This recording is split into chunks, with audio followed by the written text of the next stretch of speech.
વંશ્રી આપ સૌનું નવરાત્રિ મહોત્સવમાં હાર્દિક સ્વાગત કરું છું।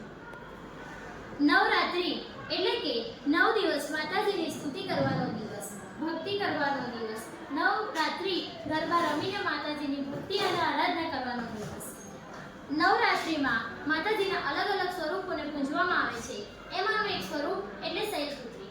આ દિવસે શૈલપુત્રી એટલે કે હિમાલયની પુત્રીને પૂજવામાં આવે છે। તે સ્વર્ગમાં વિદ્વાન ગણાય છે। શૈલપુત્રી તે પૂર્વજન્મમાં સર્વદેવોમાં શ્રેષ્ઠ એવા દક્ષની પુત્રી હોવાનું મનાય છે। આપ સૌ પર માતાજીની કૃપા રહે, આપ સૌ પર માતાજીની દયા રહે, આપ સૌ તંદુરસ્ત અને ખુશ રહો એ અભ્યર્થના સાથે પ્રણામ। આવતીકાલે બીજા નોરતે ફરી મળીશું। ત્યાં સુધી સૌને જય